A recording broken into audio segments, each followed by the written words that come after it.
Ethiopia is a country rich in culture and history. It has the title Cradle of Humanity. Sadly, Ethiopia has been devastated by war, drought and HIV, leaving millions of children orphaned. Meet the Savimakis from the Sunshine Coast in Queensland. 4 years ago, Anthea and Peter Savimakis adopted 3 Ethiopian orphan siblings aged 6, 4 and 2. This is their story 4 years on. So, Anthea and Peter, how are the children settling into Australia 4 years later? People have an opinion that they think the children should be really grateful for what we did to them. But just like every other child, they're wanting a Nintendo for Christmas and want everything that normal kids have had and just take the world for granted because they're just like every other Australian kid. How are they fitting into school life? They're all going very well at school. Ned's in grade 4 this year, Deborah's in grade 2 and Shashi's about to finish grade 1. They're all average in their class, the teachers like them and all the other kids in their class like them and they're really enjoying it. Deborah, what do you like about living in Australia? I get to boogie board and I like to surf and I like catching bugs, I like playing soccer and I like going out the outbacks and I like to do wild things, I like to climb trees and I like to meet people. What about you, Shashi? What do you like about living in Australia? It has money. It's not that hot. And the toilet's not that stinky. About 5 months after you arrived back from Ethiopia, you found out that Deborah had a serious medical problem. Can you tell us about that? I guess it's really a reflection of how resilient these kids are, that 5 months after Deborah getting here, he became a type 1 diabetic. And it's amazing how many people say to it, oh, is it because he's now on the Western diet? But having only been here 5 months, he hadn't had a chance to really eat much Western diet, and at that point was still really only interested in eating fruit, vegetables and a vegetarian type diet, which he still likes.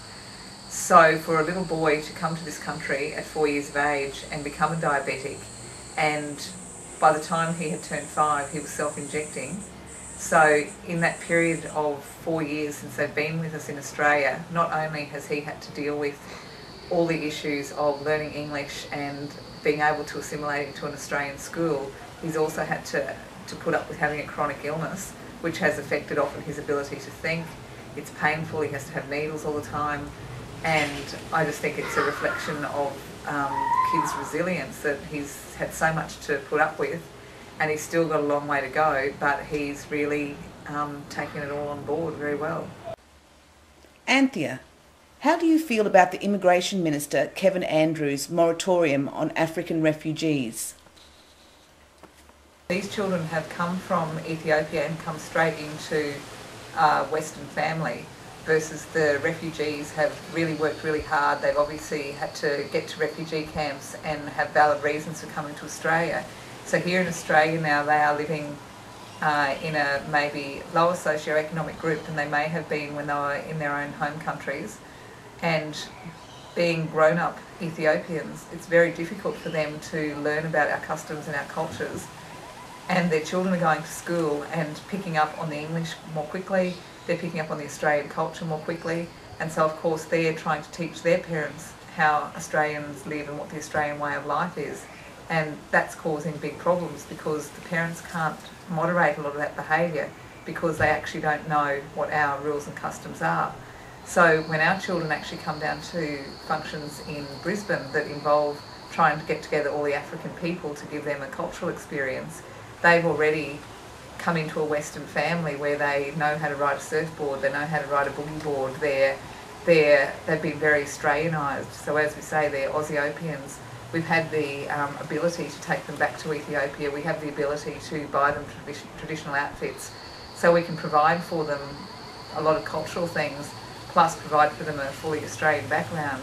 Whereas the refugee immigrants that have come here have a lot of intrinsic problems that we as a country really need to look at and embrace, and they're problems that our children are not experiencing because they are getting fully accepted into Western families and a Western community. So, I guess that's a lesson in that whole issue, and that's something that the government needs to look at when they're going to allow African immigrants into Australia. They actually have to not stop the immigration, they have to look at how they're helping these people assimilate into our community. So, Anthea, how are you feeling now after the last 4 tumultuous years? It's,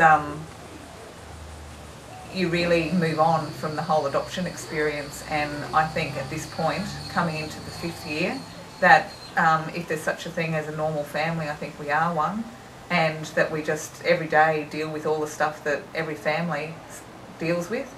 But most of all, as time goes by, we just remember the really good stuff and really look forward to celebrating all the successes that the kids are having in their everyday life. And you, Peter? How has it been for you? We started on this journey of adoption and we didn't know where it was going to lead us. We knew it was going to be new and exciting, and I wake up every morning and it's still a new and exciting day, and yes, it is joyous. It's fantastic.